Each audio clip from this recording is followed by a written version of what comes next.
안녕하십니까. 지난 시간에 임재로 공부할 때에 보화 스님하고 임재 스님하고 대화가 이제 이루어지고 있는 부분이죠.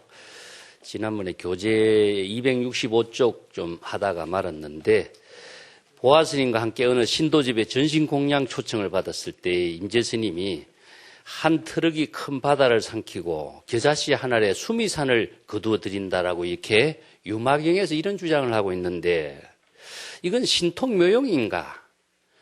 우리가 보통 신통묘용 같으면 불가사의한 경지에서 인간이 생각할 수 없는 경지 이루는 거, 예를 들어서 다른 종교에서 이야기하는 기적과 같은 것인가, 이런 의미죠. 그렇지만 불교에서 이야기하는 신통묘용은 불심의 지혜 작용 그 자체를 신통묘용이라고 합니다.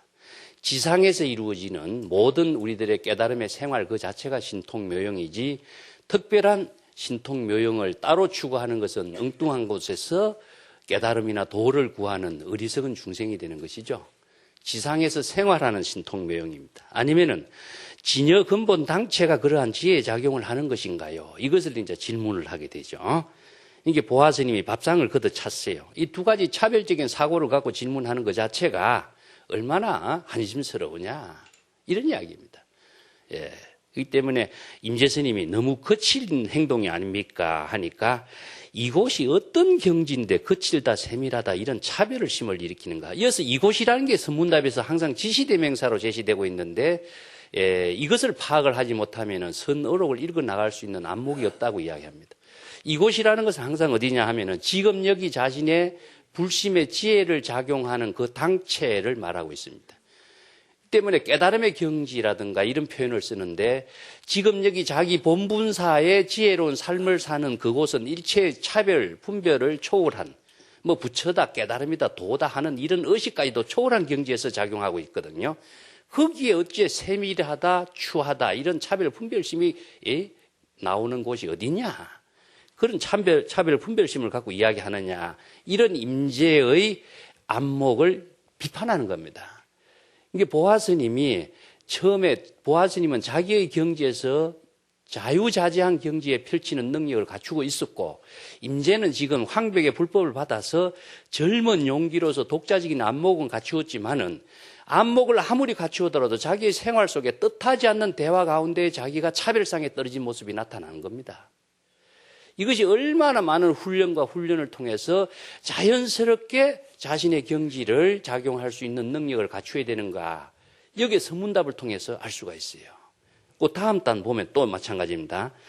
임재 스님이 그 또 다음 날 보화 스님과 함께 전심 식사 초대를 받았어. 가서 물었습니다. 여기 이제 가끔 신도들에게 이제 전심 공양 초청을 받고 이제 가서 선문답이 이루어진 내용을 기록하고 있습니다. 오늘 전신 공양은 어제와 비교해서 어떻습니까? 임재 스님이 이렇게 질문하니까 보화 스님은 어제와 마찬가지로 또 밥상을 발로 차서 뒤집어 버렸어요. 여기에서 어제와 오늘이란 차별 분별상에 떨어져 버렸죠. 임재도 자기도 모르게 이런 질문을 하게 된 거예요. 벌써 차별상에 떨어진 대화를 질문을 하지만 자기가 벌써 중생심에 떨어진 분별적인 사고를 가지고 질문을 하는 것을 바로 발로 집어차는 겁니다. 어디에 그런 차별 분별상을 가지고 이런 질문을 하는가? 수행자답지 못하고 선성답지 못한, 그게 선문답이라는 것은 얼마나 일상생활 속에서 뜻하지 않게 나오는 대화 가운데에 자신의 진여의 지혜가 일체의 차별을 초월한 경지에서 불심의 지혜로 작용하는 힘을 부족을 했느냐 안 했느냐 하는 것이 이 평상의 대화 속에서 이루어지고 있습니다. 이 때문에 불교의 사상사적인 흐름 가운데서 선의 문답이라고 하는 이러한 새로운 수행과 생활을 하나로 하는 종교 문화라고 하는 것은요, 불교의 역사에서는 인간의 사상으로서는 더 이상 발전할 수 없는 경지입니다. 여기에서 깨달음이다, 수행이다, 도다, 불법이다, 중생구제다, 이런 의식이 하나도 여기 들어가 있지 않는 가운데 작용하고 있거든요. 그러니까 차별상에 떨어진 것을 보고 발로 차버렸어요. 그 임재 스님이 말했어요. 이제 여기서 눈치챈 겁니다. 임재 스님. 그래도 좋지만은, 스님이 나를 위해서 그런 내가 차별 분별에 떨어진 것을 지적한 것을 그렇게 행동으로서 보여주는 것은 좋습니다. 그렇지만은 너무 거친 행동이 아닙니까? 이런 이야기죠. 그러니까 보아스님이 말하겠어요. 눈먼 녀석. 이게 한란이란 말씀입니다. 임재를 완전히 눈먼 녀석이라고 표현하고 있어요. 임재를. 어린애 취급하는 거죠. 눈먼 녀석. 불법의 생활에 무슨 거칠고 세밀함이 있다고 또 차별 분별심의 경계를 가지고 이야기하느냐. 이게 임재스님이 이 말 듣고 나서는 완전히 할 말 잃어버리니까 그래서 혀를 내밀어버렸다 이런 얘기입니다. 이게 보아스님이 임재를 어떻게 취급하고 있습니까? 완전히 어린애 취급하고 있죠. 임재가 독자적인 자신의 경지를 이루어서 독자적인 불법을 펼친다고 왔는데 보아스님의 이 노련한 그 선성 앞에서는 완전히 어린애 취급을 당하는 거죠. 그런데 이것이 자신도 모르게 뜻하지 않게 나오는 언어입니다. 이게 서문답은. 그래서 항상 지금 여기 본분사라는 말은 순간순간 찰나찰나의 자기의 깨달음의 지혜가 작용하는 것이 본분사지 그 본분사를 잃어버린다면 차별상에 떨어지는 거죠. 이런 경지를 경책한 모습을 그대로 기록하고 있는 것이 지금 임재록의 특성이다라고 이렇게 볼 수가 있습니다. 다른 사람 같으면요, 임재록의 이런 대화를 빼버릴 수도 있어요. 임재가 어린애 취급을 당하고 있는 모습이니까. 그렇지만은 어록이라고 하는 것은 이것이 바로 교육입니다. 이런 경지를 통해서 사람이 한 경지를 이루는 훈련이 쌓고 해서 이거지는 것이지 그런 경지를 갖추지 않고 처음 깨달았다고 이런 경지가 이거지냐? 절대 그런 경지는 없습니다. 그래서 임재 앞에서도 임재 부문이 이런 말이 있죠. 수행자가 가는 곳마다 선지식을 만나서 선지식의 방망이를 두드려 맞고 쫓겨나고 이런 순환을 많이 겪어야 비로소 자기가 훌륭한 선지식을 통해서 훌륭한 도를 실행하는 인물로서 성장할 수 있다는 사실을 알 수 있다. 임재가 이런 법문해요.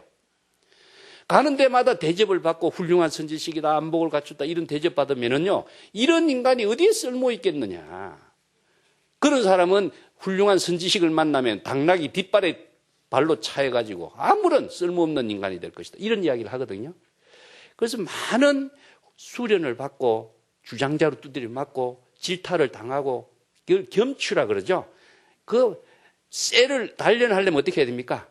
불에 달아가지고 망치질을 끊임없이 해야 쇠가 단련이 되는 것과 같이 이것을 방망이 두드려 맞는다 이야기하는데 이런 사람만이 자신이 독자적인 안목과 힘을 능력을 갖추는 선지식이 될 수 있다 이런 이야기를 하는 겁니다. 그래서 임재가 그런 것이 바로 수행자의 본분이다 하는 것이지 가는 데마다 대접받고 훌륭하고 똑똑하다 이런 대접받으면 교만해져요. 그래서 교만의 병이 자신도 모르게 작용하는 교만의 병은 가장 곤치기 어려운 병이 되어버린다. 그 선성들이 다 이제 교만의 병을 갖고 있어요. 이게 선병이라고 하는데 선병 가운데 가장 곤치기 어려운 병이 무엇이냐 하면 교만의 병, 남의 스승이 되고자 하는 병, 안목이 없으면서도 안목이 있는 척 하는 병, 이걸 암정선사라고 합니다. 이런 선성들은 우선은 자신이 과시적인 사고로서 대접을 받으려고 하는 그런 모습을 보여주지만은 많은 수행자들을 안목이 없는 수행자로 만들어버립니다. 그래서 이것을 눈멍 장님이 수없이 많은 장님을 이끌고 길을 가는 것과 같다 이렇게 표현하는 겁니다. 그래서 많이 두드려 맞아야 이 사람이 훈련이 되는 그런 모습이죠. 그 다음 단도 보면은 보화스님이 임재를 어린아이로 취급하는 부분이 나옵니다. 임재스님이 음날 하양과 목탑이라는 두 사람의 장로입니다. 이 훌륭한 선지식을 장로라 그러죠. 그 경전에 보면 장로가 수보리가 장로죠. 그래서 이제 그 당시에 최고의 경지에 이룬 선지식을 장로라고 이렇게 표현합니다. 그래서 이제 선언청규에도 보면은 장로가 바로 주지고 주지가 바로 유마방장인과 같은 조그마한 공간에 머물면서 법을 설하는 사람. 그러니까 독자적인 불법을 설할 수 있는 능력을 갖춘 사람을 장로라고 해요. 요즘은 기독교에서 장로를 써버리죠. 불교는 그래서 장로를 안 써요. 선사라고 쓰죠. 자, 봅시다. 그때 성당 안에 땅 위에서 설치된 화로 옆에 앉아서 쉬고 있었습니다. 원래 중국에는 북쪽 지방에서는 춥기 때문에 난방이 없습니다. 우리나라는 온돌 난방을 썼는데 중국에는 성당 안에 난방을 어떻게 설치했냐면은 성당 안에 땅을 푹 팠어요. 이렇게 땅을 파서 거기에다가 화로를 설치해서 거기에다 불을 피워서 방안을 따뜻하게 하면서 이런 성당의 온도를 조절하는 이 화로 설치를 했습니다. 그래서 이제 중국의 선언록에 보면은 화로를 설치하는 날 법문이 있고 화로를 이제 철거하는 날 법문이 또 있어요.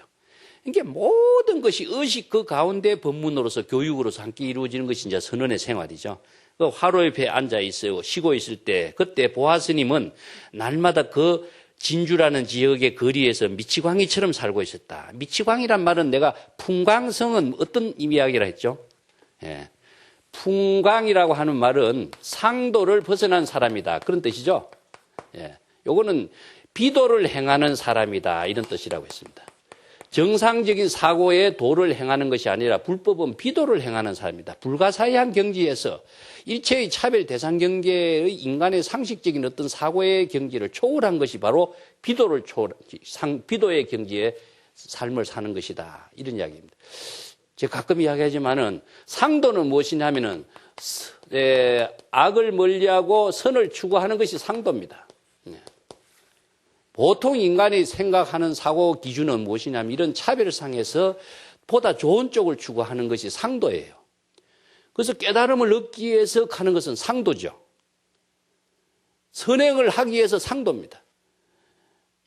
불법을 체득하기 위해서. 그래서 위해서라고 하는 이 사고방식은 또 다른 집착의 대상 경계를 만들어가는 업이 되는 것이기 때문에 이 불법 수행이 아닙니다. 그런데 보통 사람들이 불법 수행은 깨달음을 얻기 위해서, 선행을 닦기 위해서, 보살행을 하기 위해서, 남을 위해서 이런 모든 경지의 삶을 사는 것이 바로 불법의 가르침이고 종교라고 생각하죠. 그렇다면 불교는 다른 기독교나 다른 종교와 전혀 차별이 없는 종교가 돼요. 그래서 세간의 모든 종교는 상도의 종교입니다. 윤리 도덕의 가치관이라든가 상도의 종교인데 불교는 비도의 종교다. 이것은 뭐냐면은 일체의 상대적인 차별상을 초월한 종교지 상대적인 차별의 경계에 또 다른 집착을 향해 나아가게 하는 종교가 아니다. 이 불법의 특성을 바로 알지 못하면은요, 불교가 항상 세간적인 가치관의 사고 위에 사는 중생의 삶에서밖에 안 돼요. 내가 의식 속에 작용하는 것이 선이라고 착각하지 말라 내가 이야기했죠. 의식을 초월한 경지에서 작용하는 것이 선이지 지혜라고 하는 말은 그 말이지 지혜나 지식을 착각하면서 의식 속에 작용하는 것이 지혜고 선인 것처럼 한다면 불교 공부할 이유가 하나도 없는 거죠. 그래서 비도를 행한 경지의 삶을 사는 그 모습이 바로 풍광성과 같은 입장이다. 남이 보면 미치광이처럼 보이죠. 그런 모습에 이제 보화 스님을 미치광이처럼 살고 있는 모습이라 비유합니다. 근데 이 세 사람이 모여서 도대체 그 보화 스님이라는 사람은 범부야, 성이야? 두 사람 사이끼리 모여서 이제 잡담을 하고 있죠. 근데 이 말이 끝나기 전에 보화 스님이 성당 안으로 쑥 들어왔어요. 이때 이런 상황을 이제 기록한 겁니다. 그러니까 임재 스님이 곧바로 보화 스님을 향해 질문했어요. 스님은 범부요, 성인이요? 스님은 도대체 어떤 사람이냐? 스님의 본질 풍광은 무엇이냐? 성자의 삶을 살고 있는 것이냐, 범부의 삶을 사는 것이냐, 미치광의 삶을 사는 것이냐, 깨달음의 경지의 삶을 살고 있는 이런 이야기죠. 그러니까 보화 스님이 도리어 임재 스님께 질문했어요. 스님이 그럼 말해보시오. 내가 성자로 사는지 범부로 사는지 스님이 한 말 해봐. 여기서 임재의 안목을 다시 재점검하는 겁니다. 이런 대답은 내가 성자냐 범부냐라는 대답에서 자기가 무엇을 자기의 입장을 밝히기보다도 자네의 안목은 어떠냐? 자네는 나를 어떻게 보고 있느냐? 자네 안목부터 한번 제시해봐라. 이런 질문을 되묻는 겁니다. 그러니까 임재 스님이 곧바로 할을 냈어요. 이어서 할을 한다라고 하는 것은 무엇이냐면은 범부냐 성자 어느 한쪽으로 대답하더라도 차별상에 떨어지겠죠. 그래서 범부라고 대답할 수도 없고 성자라고 대답할 수 없어요. 임재가. 자기가 중생이 되는 거죠. 이런 보화의 질문을 받고 자신이 이 한 번에 잘못 대답했다가 내가 여기에서 걸려들이겠구나. 그 경지를 범부나 성인이나 차별상을 초월한 자신의 입장을 무엇이냐? 할로 제시합니다. 이게 범부나 성이나 모든 경지를 다 날려버리는 경지죠. 할로 날려버려서 초월해버린 경지의 작용을 보여주는 겁니다. 행동으로 보여주는 거죠. 그때 이제 보화 스님이 손으로 이렇게 세 사람을 가리키면서 이야기했어요. 하양 스님은 새색시 같은 선생이고 목탑 스님은 할머니 같은 노파선을 펼치는 사람이요. 임재는 어린 사내아이 같기는 하지만은 상당한 한쪽 안목을 갖추었다. 이런 말 해요. 이 세 사람 평가를 보화 스님이 하고 있네요. 보화 스님이 어떤 경지에 살고 있는가 알 수 있죠. 자, 여기서 임재 스님이 이 말 듣고 이 도둑놈이란 말은 남의 지혜와 인격과 안목을 자기 것으로 완전히 훔치는 사람, 선성을 기질을 이렇게 표현합니다. 이 세 사람의 모든 지혜의 안목을 자기가 다 훔쳐서 자기 마음대로 써먹잖아요. 그죠? 그래서 도둑놈 이렇게 평가합니다. 이 보화라는 사람은 감당을 할 수 없는 사람이에요. 여기서 보면은. 그러니까 보화 스님이 도둑놈 중얼대면서 성당을 나와서 자기가 나는 그래 도둑이다 하면서 나가버리는 거예요. 내가 도둑놈이기 때문에 너희들하고 자네들하고 이야기할 그런 경지가 아니다. 나가버리는 거예요. 자, 여기에서 세 사람 평가에 대해서 한번 봅시다.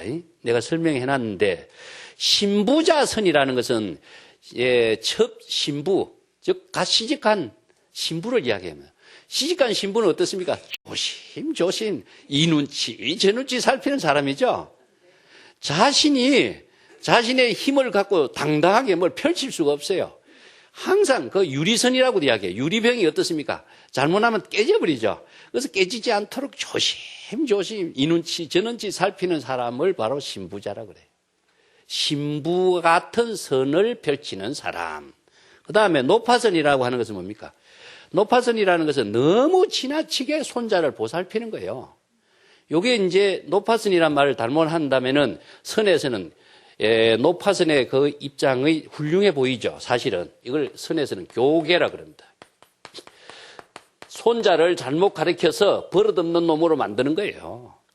그래서 논어에 보면 과유불급이란 말 있죠.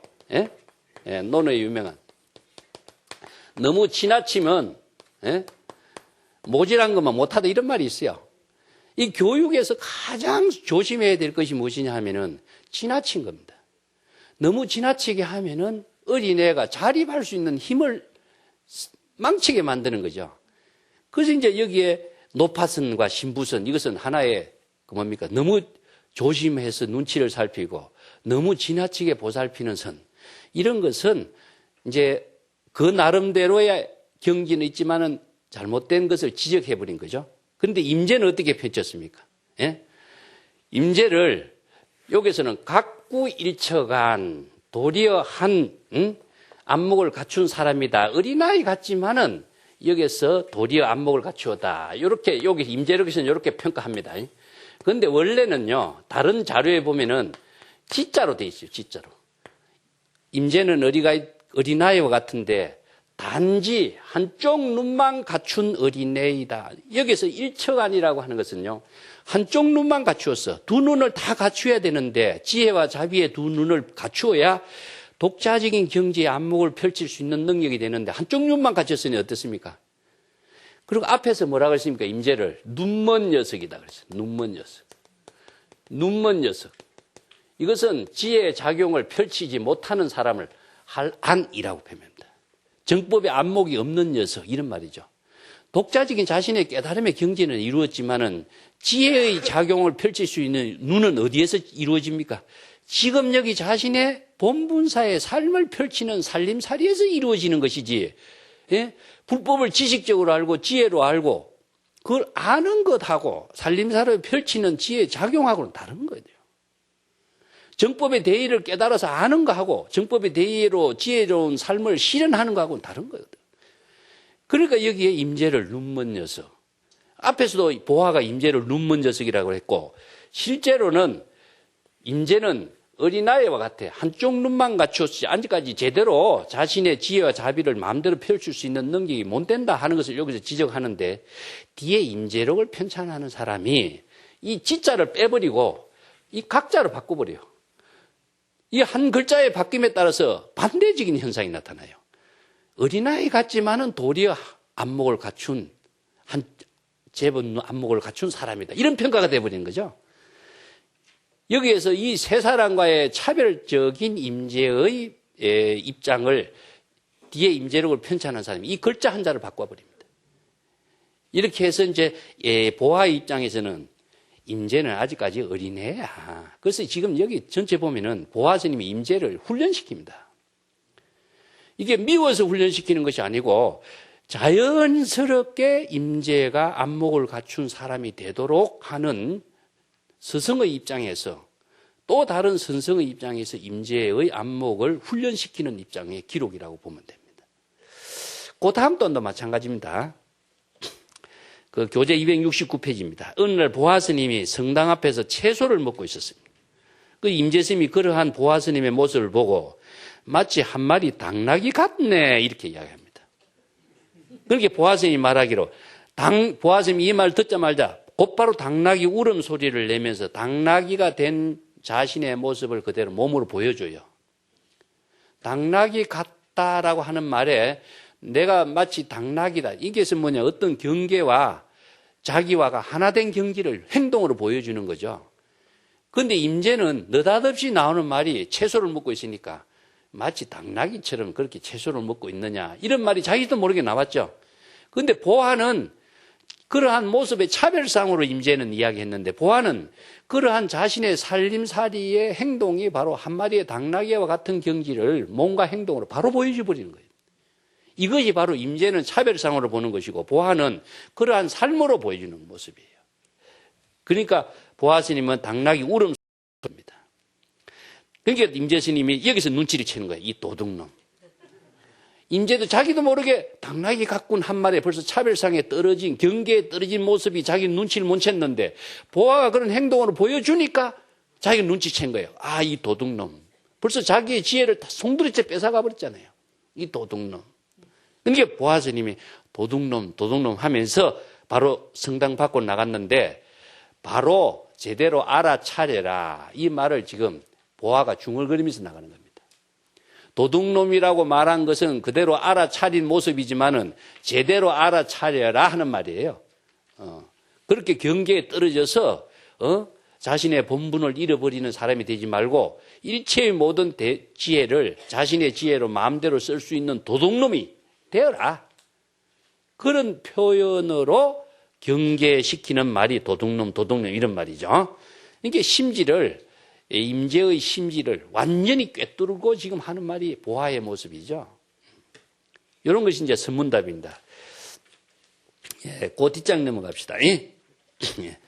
또 보아의 요령이 또 나와요. 이 보아 스님과 임재의 대화가 좀 많이 등장하고 있는데 하나하나 우리가 살펴봐야 됩니다. 자, 교재로 보면 271페이지 되겠습니다. 보아 스님은 항상 거리에서 요령을 흔들면서 말했어요. 보아 스님이 다니면서 다른 사람들은 목탁을 치고 어떤 사람은 박을 두드리고 다니고 원효 같은 사람은 박을 두드리고 다녔다 그랬죠? 그 무의 박이라고 그런 말을 쓰는데 도구가 있어요. 도구가. 어떤 사람은 주장자를 들고 다니고 어떤 사람은 죽비를 들고 다니고 이게 자기가 잘 사용하는 도구를 갖고 다니는데 보아 스님은 요령을 항상 들고 다녀요. 요령을. 이거 요령을 흔들고 다니면서 이제 자기가 불법을 펼치는 모습을 말하죠. 그러면서 요령을 흔드는 그 모습이 무엇이냐 하면요. 지혜 작용을 펼치는 모습이기도 하고 요령 소리를 들으면서 어떻습니까? 자각하게 하는 그 인연을 심어주는 역할이 바로 교화의 역할입니다. 그래서 우리가 새벽에 종을 치면은 종 소리를 듣고 듣는 그 자각에 의해서 지혜 작용이 이루어지고 깨달음을 이루는 인연이 심어주는 것이죠. 그렇기 때문에 모든 것이 이제 종이나 요령이나 이런 것은 소리를 내는데 이거를 청각형이라고 합니다. 청각. 소리를 듣고 깨닫게 하는 인연을 심어주는 것이다. 예, 청각형이라고 합니다. 우리가 깨달음의 작용이라는 것은 두 가지 기능으로 이루어져 있어요. 하나는 청각형과 시각형으로 이루어지는데 보통 청각형의 형태가 종교의 체험으로서는 가장 많습니다. 청각, 소리로서 자각하는 거죠. 이걸 이제 소리로 요령 소리를 내면 보아 스님이 또 왔구나 하는 거 알겠죠? 그 요령 소리를 듣는 그 자각에 의해서 보아 스님의 교화하는 모습이 바로 거리에 모아하는 사람들에게 바로 전달되고 있는 거죠. 그래서 보아 스님이 요령을 들고 흔들고 다녔습니다. 밝은 것이 오면은 밝은 것으로 치고 어두운 것이 오면은 어두운 것으로 치고 사방이나 팔방에서 오면은 해오리 바람처럼 치고 허공에서 오면은 연속적으로 친다. 이런 말을 하면서 다니고 있는 거예요.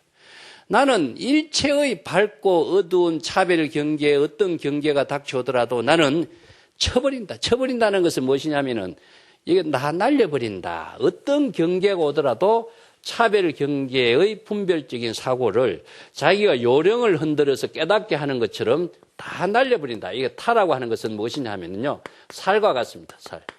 예, 살인도의 작용과 같아요. 어떤 차별 분별의 세계가 등장할지라도 자기는 모든 것이 다 지혜로 다 쳐버린다. 칼로서 전부 다 번뇌 망념을 다 날려버린다.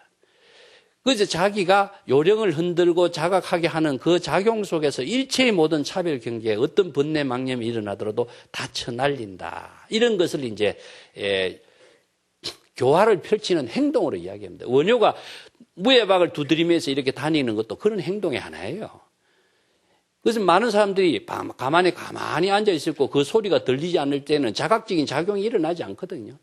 그렇지만 그 소리를 듣게 하고 들려주게 하고 하는 유행의 행태 속에서 보화스님이 거리에 나타났다. 원효가 거리에 나타났다. 이것이 바로 소리를 통해서 깨달음을 전해주는 그 선지식의 교화 활동이라고 할 수 있는 거죠.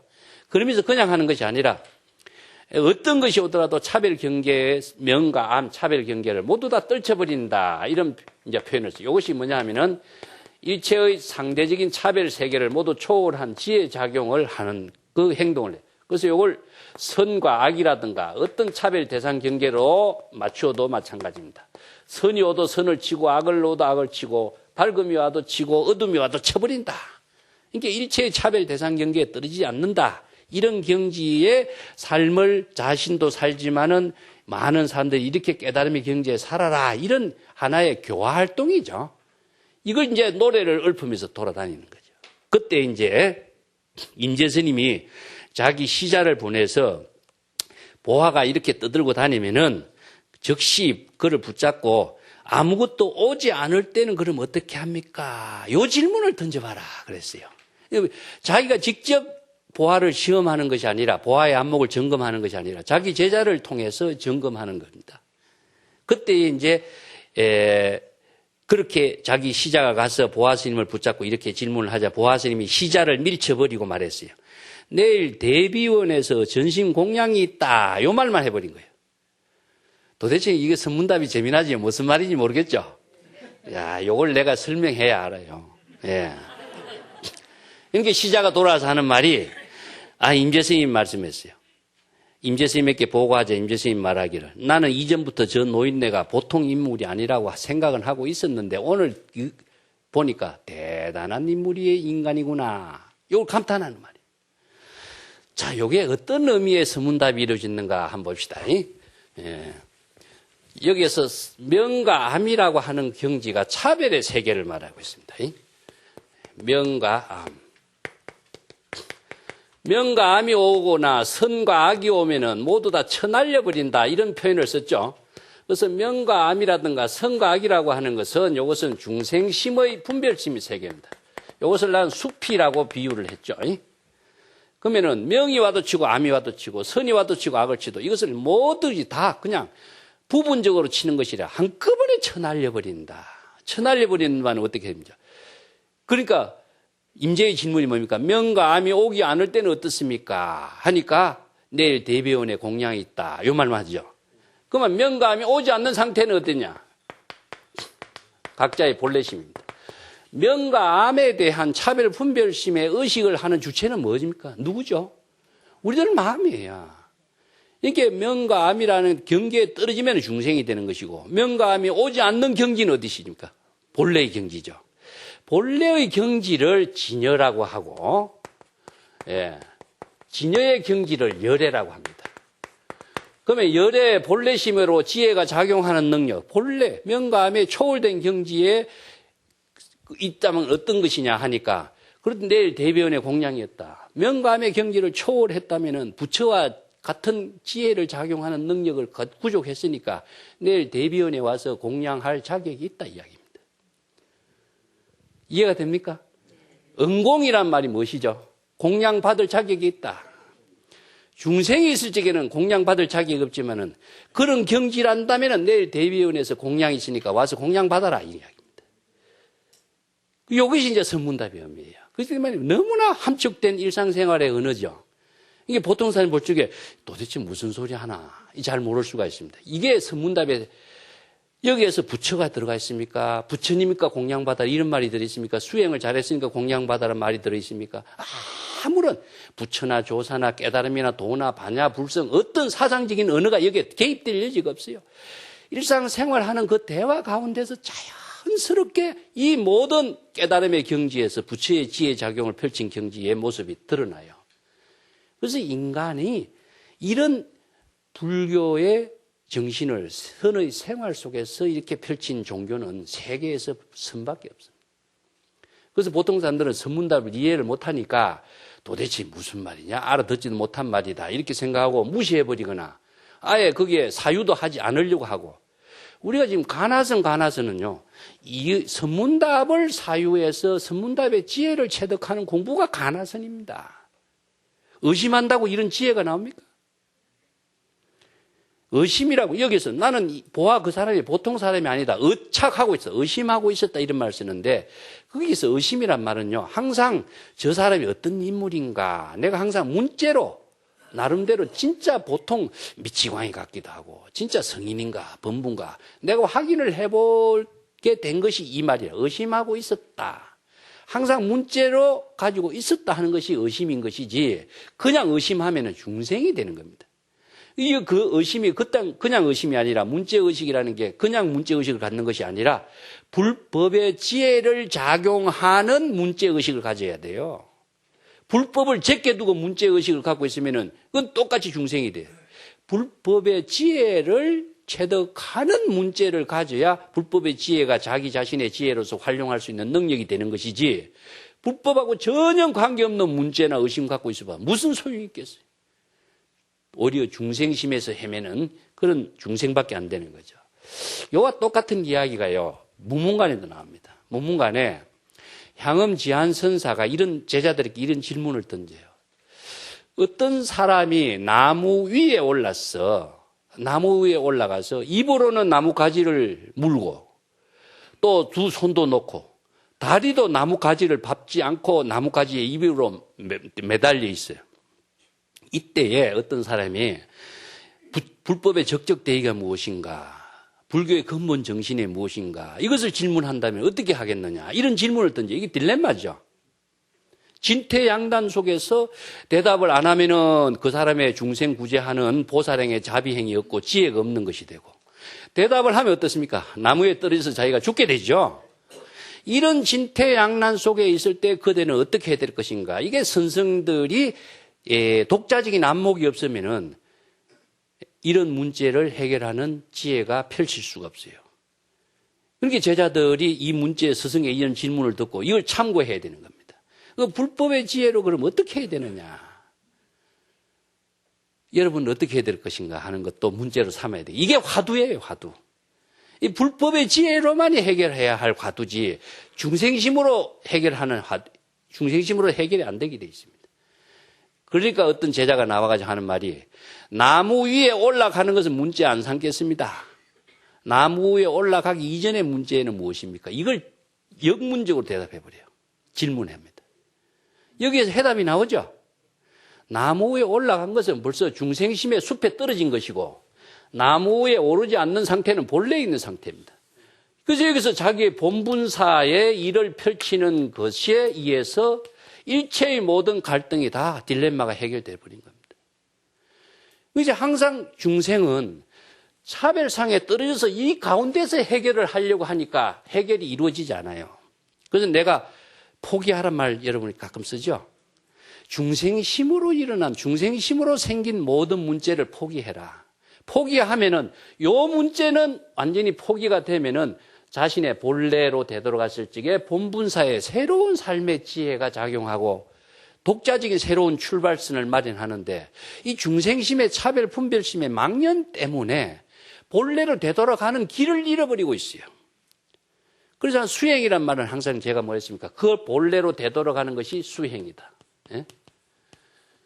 차별상에 떨어진 것이 아니라 숲에서 각자 자신의 집으로 되돌아가야 자기 집으로 되돌아가야 자기 살림살이가 되는데 항상 숲 속에서 갈등 속에서 그 문제를 해결을 하려고 하면은 영원히 해결이 안 돼요. 여기 갈등과 차별 분별 세계 사는 모습을 사바세계라고 하는데 사바세계의 모든 중생의 병은 법계의 진여의 지혜의 법문으로서만이 치료할 수가 있어요. 이것이 바로 불교의 가르침이고 사바세계의 모든 중생의 차별상의 갈등의 문제를 진여의 지혜 작용으로 치료하고 고치는 것이 바로 출세간적인 지혜의 법문입니다. 이게 불법의 가르침인데 여기에서 해결을 아무리 찾아보세요. 선에서 악으로, 악에서 선에서 여기서 맴돌다가 마는 겁니다. 이 때문에 갈등이 일어나기 이전으로 되돌아가는 것이 바로 본래로 되돌아가는 것을 견성이라고 한다. 자기의 본성을 깨닫는 것은 자기 집으로 되돌아가는 것이고 중생심의 모든 갈등이 일어나기 이전으로 되돌아가는 것을 견성이라고 한다. 그러면 견성이 되고 자기의 본성을 깨달음에 의해서 자신의 새로운 본성의 지혜가 작용하는 그 모습을 바로 성불이라고 한다. 이것이 바로 본래심의 자기의 본분사의 삶을 지금 여기 자신의 본분사의 지혜로운 삶을 살 때에 일체의 차별 분별심의 갈등에서는 다 해결되겠죠. 이것이 바로 불법의 수행이고 깨달음의 세계를 이루는 방향과 방법인 겁니다. 이것이 대화로 지금 하고 있는 거예요. 구체적인 일상생활 속에서 하고 있는데 여기에서 뭐 수행을 어떻게 하라, 깨달음을 어떻게 이루라, 도를 어떻게 하라 이런 말이 여기 하나 안 들어가 있죠. 이것이 지금 자신의 생활의 언어 속에서 행동 속에서 자연스럽게 하나된 깨달음의 생활을 이루는 그것이 바로 선의 생활이라고 이야기해요. 이 경지를 모르고 아무 데다 선을 갖다 붙여서 선의 생활, 선의 선명상 이런 말을 갖다 붙이는 것은 무의미합니다. 이 무의미한 이유가 바른 언어의 내용과 사상을 자신의 지혜로 전환시키는 내공의 힘이 만들어지지 않으면은 아무리 많은 언어를 우리가 습득하고 갖고 있고 불법을 잘한다고 자만심을 갖고 있어도 자기 자신의 지금 여기에 살림살이를 펼치는 본분사의 삶이 중생심으로 떨어져 있기 때문에 아무런 의미가 없는 것이죠. 그걸 지금 이야기하고 있다 하는 것입니다. 자, 한 페이지 더 넘어가겠습니다. 무사라고 말하지 마라. 이 구절도 참 어려운 내용인데 한번 보겠습니다. 한 노스님이 임재스님을 참문해 왔어요. 임재스님이 이제 선언에서 불법을 펼치고 있으니까 노스님이 와서 임재라는 그 젊은 스님이 어느 만큼 능력을 갖추고 안목을 갖췄는가. 소문이 이제 바다하게 났겠죠. 진주 지방에. 그래서 이제 노스님이 온 겁니다. 그 인사도 하기 전에 곧장 질문을 했어요. 내가 스님에게 절을 하는 것이 옳을까요? 절을 하지 않는 것이 옳을까요? 하니까. 이 노스님이 와서 이런 말 한 겁니다. 노스님이 젊은 임재스님에게 이제 질문한 거예요. 사람들이 오면은 인사부터 하는 것이 예의죠. 보통 이제 중국인들에게는 중국인들이 타고난 그 충효 사상이 있습니다. 예의가 굉장히 중요한데 만나면 예의를 하지 않고 예의를 올리지 않는다면 이것은 그 중국인들의 불교에서나 모든 것이 맞지 않는 거죠. 그래서 절을 해야 될까요? 절을 하지 말아야 될까요? 하니까 임재스님이 곧바로 하를 해버렸어요. 절을 하느냐 하지 않느냐 이 차별상에 떨어져 있는 노스님에 대한 경구죠. 경책을 준 겁니다. 야, 하고 싶으면 하고 말고 싶으면 말지 그 질문, 차별적인 질문을 그럼 못하러 하시오. 임재가 절을 하라, 절을 하지 마라 이런 말할 수 없잖아요. 그러니까 임재가 차별상에 떨어진 것을 경책하는 할을 해버린 겁니다. 이게 이제 노스님이 바로 절을 한 겁니다. 여기 임재의 이 할을 알아들은 거죠. 알아들었기 때문에 자기가 임재를 방문해 왔으니까 기본적인 인사로 절을 하는 이게 시절인연의 자기 본분사예요. 이게. 이 때문에 여기서 나이라든가 이런 것은 전혀 문제를 삼지 않는 겁니다. 선문답에서는. 벌써 저 사람이 나이가 젊은 사람이고 저 사람이 나보다 나이가 어리다 이런 사고를 갖고 있으면 벌써 차별상이 떨어져 있잖아요. 그것을 떠나서 법과의 대화를 이루는 것이 선문답이니까. 그 노스님이 절을 했어요. 임재스님이 적절한 도둑이군 이 말은. 할을 알아차린 도둑이란 이야기입니다. 예. 임재가 한 할을 이 스님이 벌써 임재의 지혜작용을 훔쳤죠.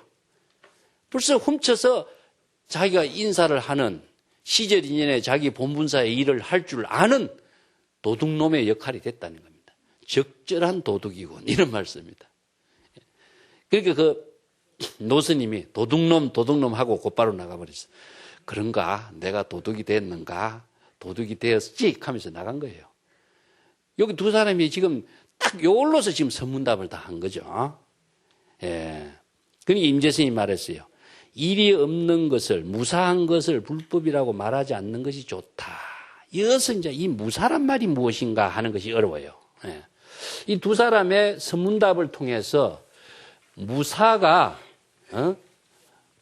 좋은 것이라고 말하지 마라. 그 무사가 무엇이냐 하는 겁니다. 무사. 무사는 무심에 의해서 이루어지고 있는 겁니다. 그래서 우문에 호사불여무란 말 내가 지난번에 이야기했죠. 예. 좋은 일도 없는 것만 못하다 이런 말씀입니다. 그래서 이어서 무사는 무엇이냐 하는 것이 이제 중국 선문답에서 많이 사용하고 있는데 예, 무라고 다른 말로 해서 무사 이것이 무상, 무념 전부 다 같은 입장이죠. 예. 그래서 일이 없다라고 해서 이것은 한 일이 없는 한가한 도인 이런 표현을 씁니다. 이 한이라고 하는 말도 무사와 같은 입장을 한이라고 이야기하는데 일이 없다라고 하는 것은 무슨 일이 없는 걸 말할까요? 예? 번뇌, 망념의 일이 없는 번뇌, 망념의 일이 없으니까 어떻습니까? 각자가 자기 본래심의 지혜가 작용하는 경지죠. 이게 무사라고 해서 아무 말이 없고 행동이 없고 번뇌, 망념이 없는 것뿐만 아니라 아무 생각도 없는 것이 무사라고 착각할 뿐이에요. 이걸 지금 임재가 경구를 내린 겁니다. 여기서 이 절을 하는 것이라든가 절을 하지 않는가 이게 선의 경지가 아무것도 없는 본래의 경지라고 생각하는데 이걸 잘못 이해하면 마치 뭐와 같으냐 하면은 선이라고 하는 것은 무사한 도인의 생활은 어떤 경이냐 부처님한테 애불도 드릴 필요 없고 뭐 인사도 할 것도 없고 인간이 본분사로 해야 할 시절 인연에 자기 본분사로 해야 할 일 아무것도 안 해도 된다고 착각하지 마라 이야기입니다. 보통 어떤 스님들거든요. 아침 왜 애불 안 드립니까? 하니까 뭐 내가 부처인데 뭐 애불 왜 드려? 이까지요. 이게 얼마나 자기가 불법을 모르고 자기가 교만에 떨어진 모습이죠. 내가 부처라고 한 그 말 자체는 무엇이냐? 이건 나는 중생이라는 소리입니다. 이게 정상만이라 그래. 그런데 그 말을 공공연하게 쓰면서 자기가 무슨 업을 짓고 있는지 자기가 어떤 차별상에 떨어지는 것을 모르거든요. 이게 바로 중생이야. 이 때문에 중생은 남은 봐도 자기를 보지 못하는 이런 어리석은 모습이다. 이게 왜냐? 자각적인 지혜가 작용하는 힘이 불법의 지혜가 작용하는 힘이 없기 때문에 찰나의 이런 중생으로 삶을 사는 모습이 되는 겁니다. 자, 오늘 여기까지 하고 또 다음 시간에 하겠습니다.